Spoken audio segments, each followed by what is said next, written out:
Produit avec le soutien de la MDJS. Salut les amis, bienvenue sur Radio Maalif, un nouveau podcast icône avec une équipe rodée. À ma gauche, Fadel Abdellaoui. Salut Fadel. Bonjour Reda.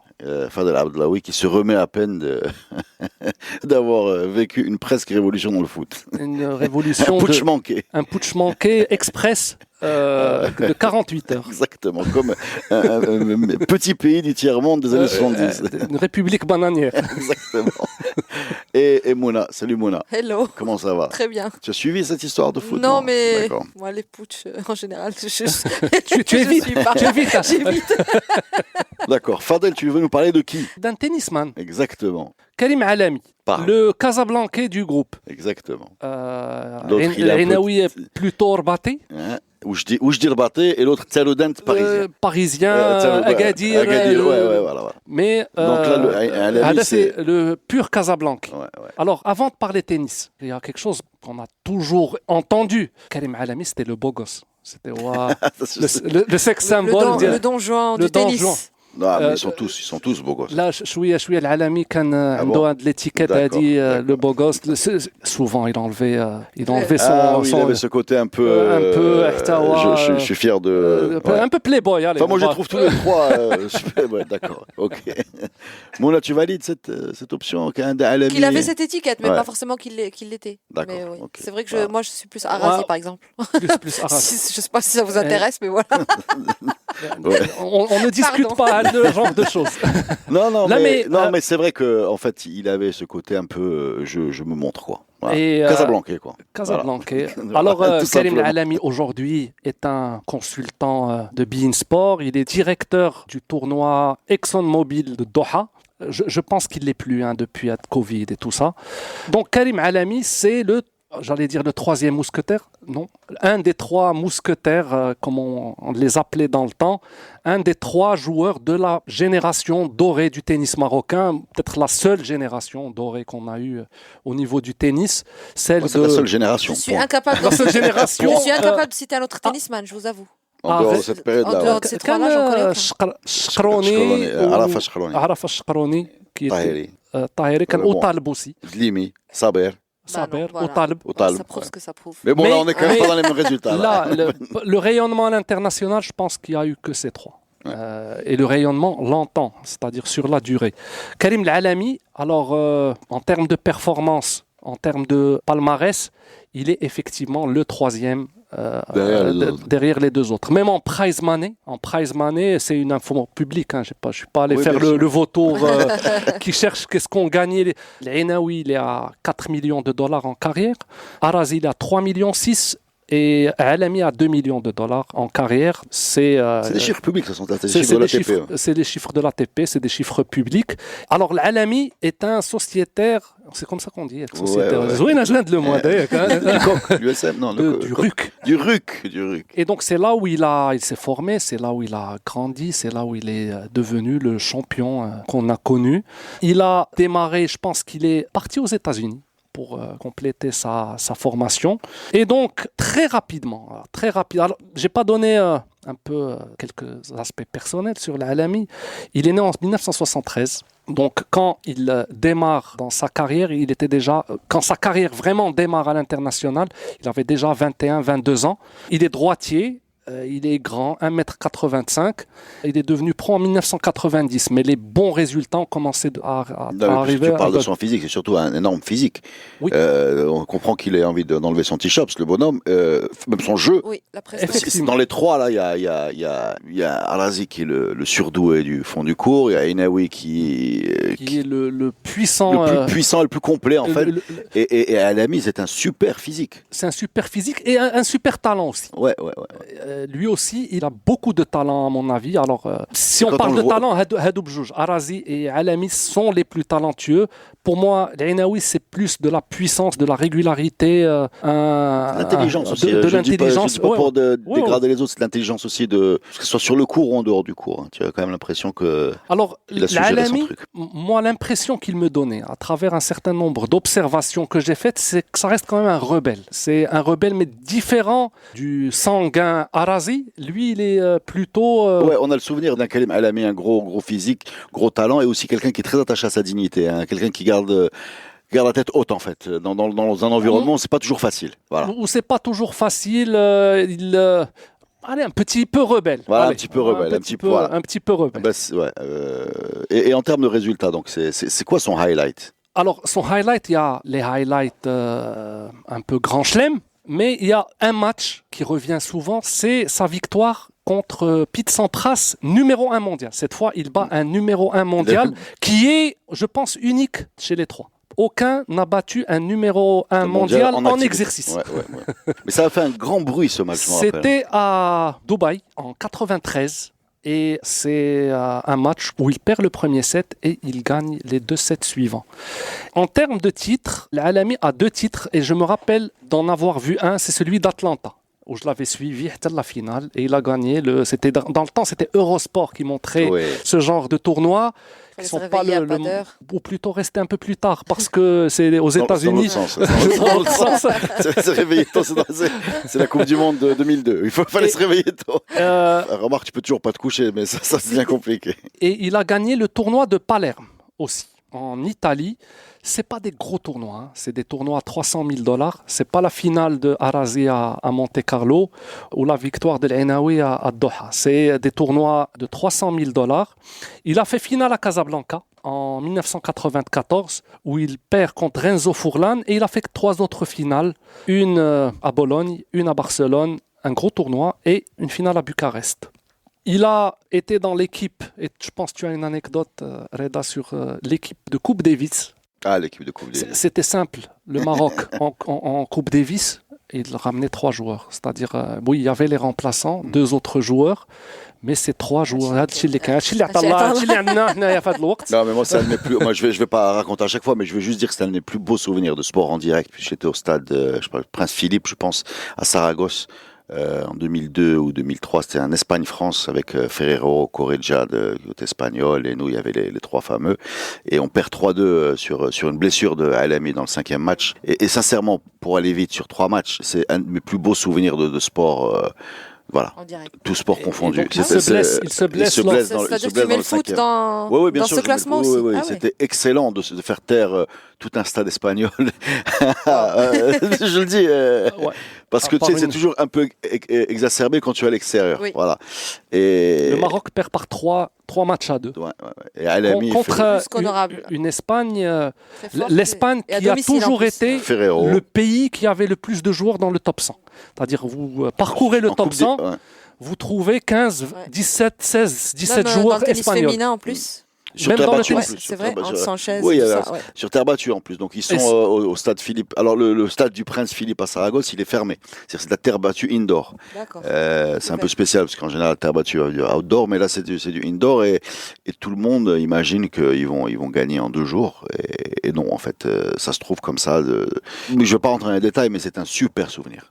Alors, juste une petite remarque. Alami, ces 2 tournois gagnés et ces 4 finales sont terre battue. Donc c'est plutôt un spécialiste terre battue, mais il s'est pas mal débrouillé sur certains grands chelems, même ceux qui sont pas.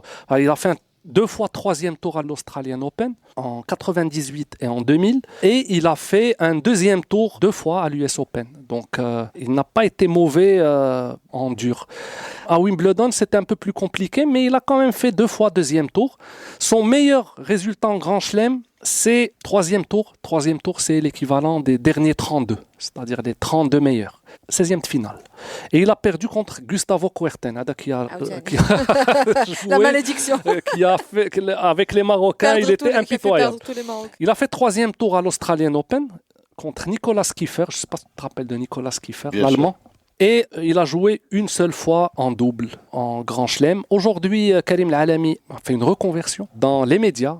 On le voyait souvent à Bein Sport. Je ne sais pas s'il l'est jusqu'à aujourd'hui, mais il est consultant Bein Sport Tennis et il est directeur du tournoi de Doha. Il a juste une histoire très triste, honnêtement très triste. C'est le décès de son fils qui était en voyage en Indonésie, je crois, et il a fait un accident de moto. À 16 ans. Je pense que c'était son fils unique. Je ne sais pas si c'est son fils unique, mais c'était très récent et c'était tragique. Et je me rappelle d'une vidéo de lui où il était très ému. C'est toujours dur, extrêmement dur de perdre un enfant. En effet. Merci Fadel de quand même parler de quelqu'un de souriant et de fun et de physique et de glorieux, et on a fini avec une note un peu triste, mais c'est la vie. Mais icône validée, hein. De toute façon on est dans des personnages très importants du sport marocain. Avec même moi je valide, même moi qui porte des tenues de sport sans savoir très bien d'où elles viennent.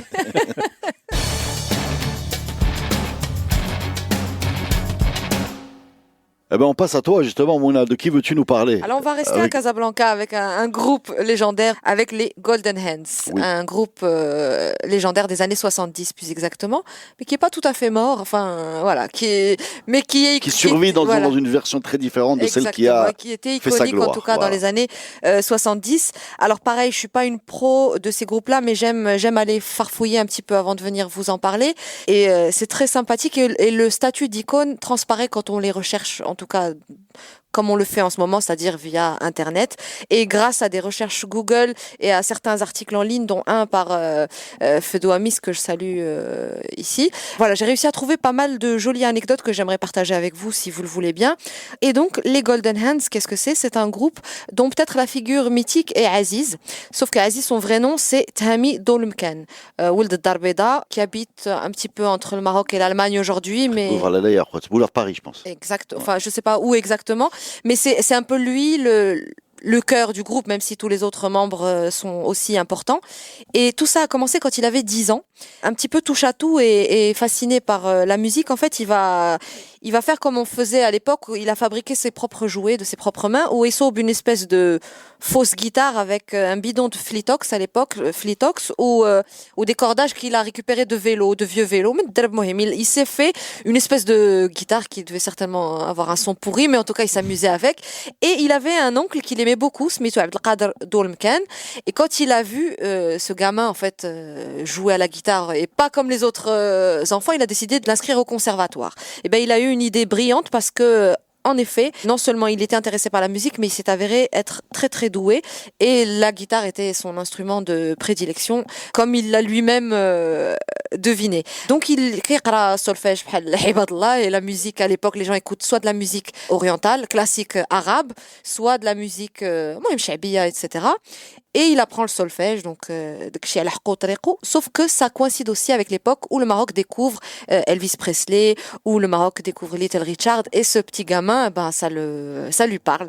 Et donc il fait ses trucs classiques bien comme il faut, mais sa créativité, c'est plus dans ce côté un peu rock qu'il la trouve. Et comme il est plutôt doué et que son oncle a du flair, il décide en fait de créer un groupe qui va s'appeler L'Ange et ses vampires. L'Ange fait référence, mais oui, c'est le premier groupe. L'Ange, c'est ce petit gamin qui, voilà, c'est. Ouais. J'aime bien, moi, dans mon imaginaire, faire un parallèle. J'imagine une espèce de petit Michael Jackson avec des grands, mais moins doué. Mais c'est ce petit qui a tout le talent. Et donc il s'appelle L'Ange et ses vampires. Alors ils font, comme ça se fait à l'époque, des petits shows un peu partout quand ils peuvent. Ils chantent surtout des reprises de rock, ils font un peu d'instrumental, et à l'époque ils font de tout, c'est-à-dire il y a un super classique égyptien, ils vont le rejouer, un super classique américain, ils vont le rejouer, et à un moment là il a un peu grandi, on est passé du petit gamin qui a fabriqué sa guitare qui avait 10 ans, à 13 ans il est sur une petite scène, et quelqu'un dans l'assistance qui est une Française, quand il fait un petit solo, elle dit mais ce petit il a des mains d'or.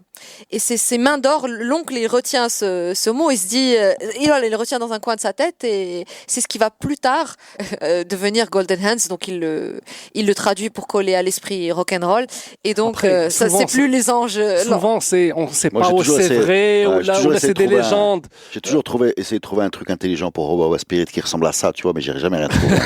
C'est objectivement non débile. Il faudrait. Ça encore, ce sont ça aussi, ce sont des interviews de Aziz, justement, Dolmkhan. Donc, Ouais. on sait jamais si c'est romancé. Moi, Ouais. j'ai jamais de problème avec, Moi non plus. Moi non avec plus, ces Dax. histoires limites. Je trouve que ça, voilà, Ouais, ouais, ça, Le storytelling ça redore est plus aussi, ça redore aussi l'histoire. Et donc, voilà, ils deviennent Golden Hands. Et puis, voilà, ils travaillent. Je vous avoue que j'ai pas trouvé, moi, beaucoup d'informations sur les autres membres du groupe. Donc, je m'en excuse si je fais le focus sur Aziz Dolmkhan, mais dans les années 70, donc, il commence à se faire un petit nom. Ils commencent quand même à faire des reprises, mais ils ont envie d'aller un peu plus loin et ils se mettent à la... Là, ils sont installés au Maroc. Ils sont à Casablanca, Casa. Pour l'instant, ils sont au Maroc à 100%, pour l'instant. Et donc, ils composent leur premier titre qui est Dialhom et qui s'appelle What to Say, qu'on va peut-être écouter, mais pour ce qui est de la musique, je laisse Reda quand même. Vas-y. C'est Reda qui nous conseillera un Mais, morceau. Il est composé par Aziz Dolmkhan et il est coécrit par Mohamed Miloli. Et c'est leur premier titre et ça va être en fait le début d'une envie de créer leur propre répertoire.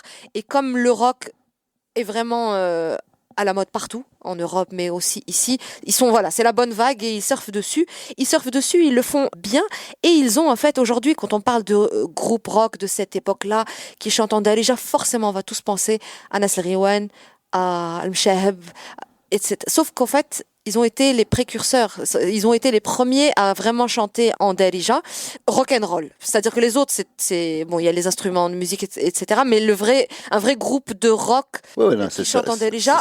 Ouais. Non, mais tu as raison, c'est techniquement un groupe occidental. Voilà. Qui chante en darija, contrairement aux autres qui utilisent des instruments plus marocains. Voilà, exactement. Ça n'a rien à voir. Riwan, Mshahab, Gigi, dont tu as parlé, sont des groupes techniquement marocains. Exactement. C'est-à-dire qu'ils puisent dans tout le répertoire soufi, Gilal Ahmed, Gnawi et compagnie, pour faire ce qu'ils ont, qui porte aussi une grande modernité, mais qui techniquement, quand on va les voir, après tout ça se mélange avec les vêtements, etc. C'est assez marrant parce que les Riwan, le groupe mouvement Riwan, en termes de vêtements, était très proche du mouvement hippie. Les Golden Hands, quand tu les regardes, c'est un groupe occidental, dans le sens les costards, funk, black, disco, ça peut être de la black music. Voilà. Et effectivement, quand tu écoutes les paroles, ils chantent en darija et c'est en ça qu'il y a une espèce de modernité. Ça veut pas dire que c'est les premiers à chanter darija. Enfin, toute la musique traditionnelle marocaine. Je voulais dire plutôt le darija en rock. C'est la nuance que je voulais. Tu l'as très bien expliqué. Posé sur une structure occidentale. Il y a un exemple d'ailleurs, Mirza, absolument, Mirza qui est une reprise de Nino Ferrer avec Jalil Bennis, me semble-t-il. Oui, avec Jalil Bennis. Nino Ferrer qui n'a rien à voir avec Ferrer, le défenseur dont tu portes le maillot aujourd'hui. Toujours est-il qu'ils font donc avec Mirza. Si y a des gens qui nous écoutent et qui ne connaissent pas Mirza, c'est vraiment peut-être le morceau le plus parlant pour être de la transition justement rock'n'roll darija. C'est assez drôle et ça va aussi ouvrir la porte à d'autres petits jeunes dont on parlera peut-être une autre fois dans ce podcast, les frères Migri, qui vont justement être qui vont justement. Mais c'est ce que je voulais dire sur les Golden Hands. Les Golden Hands, c'est exactement ça. Tu as dit le bon mot. C'est des gens qui n'ont pas une carrière discographique flamboyante ou une série de concerts extraordinaires, mais qui ont été des artistes cultes dans la mesure où ils ont inspiré d'autres. C'est-à-dire qu'ils ont montré qu'on pouvait le faire, qu'on pouvait faire de la musique entre guillemets en respectant ses influences. Je suis pas en train de dire que si tes influences sont occidentales, tu as cassé un mur en montrant que tu pouvais jouer cette musique-là avec ta touche à toi.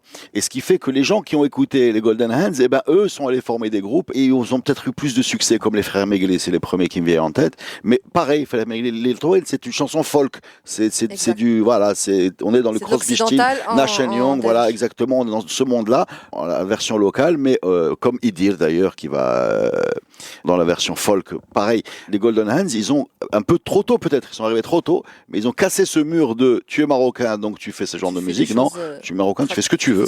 Tu chantes ce que tu veux. Et d'ailleurs, ce débat, 20 ans après, parce que nous on arrive. Cette caractéristique que vous avez décrit tous les deux, je signe icône juste pour ça. Non, mais c'est très important. Parce que être précurseur et surtout rentrer en mode risque, quand même, c'est risqué quand même C'est risqué, oui et non, parce qu'on est quand même dans les années 60 et je suis convaincu qu'il y avait quand même une ouverture d'esprit, en tout cas dans les milieux artistiques, dans les milieux artistiques et dans les villes, grandes villes. Nous, on a démarré notre carrière Hoba, je veux dire, en 2000, début des années 2000. On avait des gens qui remettaient en cause ta marocanité parce que tu jouais avec une guitare électrique. Voilà, ça c'est 20 ans après. C'est des cycles. Je sais pas comment c'était. Que ça meurt et ça renaît à chaque fois. Je sais pas comment c'était du temps des Golden Hands, mais très clairement, ils ont ouvert des portes. Et il y avait aussi, ils ont enlevé un complexe, parce que derrière le truc Golden Hands, les mains en or, il y avait quand même l'idée, parce que tu sais que nous, on a quand même des spécialistes de mépris de nous-mêmes. C'est-à-dire qu'on est toujours en train d'estimer que ce qu'on produit nous-mêmes est de faible qualité. Donc, ils ont été nommés Golden Hands, pourquoi? Parce qu'ils jouaient de la guitare, des trucs occidentaux. C'est-à-dire que le fait d'être très fort, de la Felgembali ou la Jaja, n'est jamais chez nous, avant que l'occidental vienne te le valider à tes propres yeux, n'est jamais considéré comme un exploit. C'est normal, tu vois. Et là, le bonhomme, il prend la guitare, il te pose un truc des Shadows. Voilà. Et là, il a des mains d'or. Il a des mains d'or. On arrive à jouer ce qu'il joue, ce qui, sous-entendu, est plus dur que nous. C'est même pas vrai, hein, mais c'est comme ça qu'on le voit. Mais c'est vrai. Et d'un seul coup, il casse le mythe. Il casse aussi le mythe comme quoi on n'est pas capable de jouer leur truc. On peut les jouer parfois même mieux. Et c'est juste dommage. Mon regret que j'ai sur ce groupe, qu'ils soient pas suffisamment éloignés de leurs références pour pouvoir vraiment faire de la production, de la composition et aller. Mais c'est clair, vu le contexte et vu l'époque, c'est clair qu'ils pouvaient pas aller jusque là dans des grandes proportions. Et ça aurait pu arriver parce que tu dis Marocains du Maroc et au Maroc, oui. Alors ils ont tenté l'aventure européenne parce que c'était l'effervescence à ce moment-là. Le rock, bon, c'était les États-Unis, mais c'était aussi la France, le Golfe Drouot entre autres. Donc ils sont partis en France juste un peu pour voir comment ça se passait. Sans instruments, sans rien du tout, sans velléité en tout cas de carrière. Et quand ils entendaient déjà parler du tremplin. Mais une fois sur place, ils se disent bon, on est là, why not? Ils se présentent un petit peu effrontément, sauf qu'ils n'ont pas d'instruments. Et les gars leur disent est-ce que vous allez jouer de la musique orientale, les Français? Et ils ont eu cette intelligence de se dire si on dit non, Maria, on lâche les instruments. Si on dit oui, parce qu'il y avait ce petit côté exotique, ils vont nous prêter des instruments. Et donc, ils se font prêter des instruments. Ils montent sur scène et ils jouent tout sauf de l'oriental puisqu'ils jouent leur propre répertoire. Et ça marche. Et ils gagnent. Mais je sais pas pourquoi, je sais pas si toi, Reda, tu as la réponse. Ça n'a jamais vraiment pris, parce qu'ils vont avoir un petit épisode, ils vont aussi passer par le Danemark, ils vont aussi avoir une petite tournée, mais ils décident de retourner au Bercail. Je sais pas trop pourquoi, en réalité. Non, je sais pas. Et c'est un choix. Je connaissais le fils. Mais bon, on peut pas. Certains disent que peut-être c'est ça qui aurait peut-être fait de leur destinée quelque chose de plus flamboyant, de rester peut-être à l'étranger. Moi, je retiens l'impact qu'ils ont eu dans le milieu des musiciens marocains, casablancais, l'idée qu'ils aient cassé énormément de clichés, qu'ils aient ouvert des portes, inspiré du monde. Moi, ça me suffit largement par rapport à tout ce qui va suivre. Aujourd'hui, il est naturel, par exemple, pour les gens qui nous écoutent, qu'il y ait du rap marocain, par exemple. Ça ne choque personne. Mais je peux vous garantir qu'il y a 20 ans, il y avait des grands débats un peu débiles sur la légitimité. Voilà.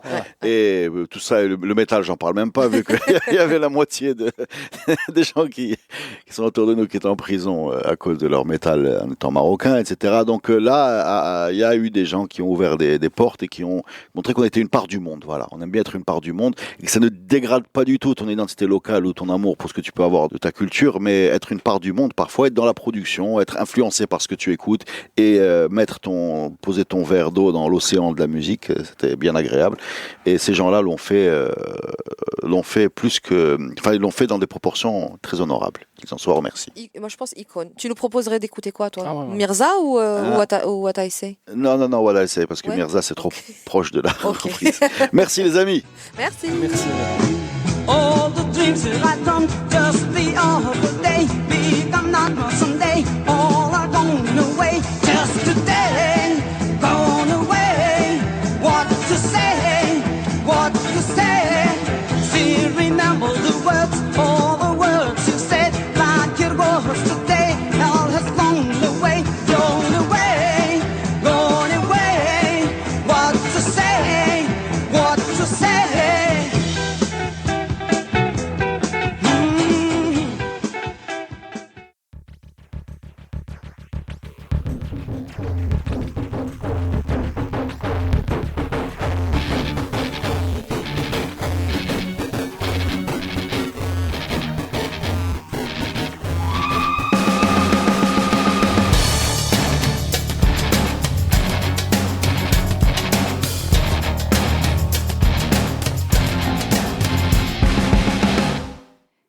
Produit avec le soutien de la MDJS.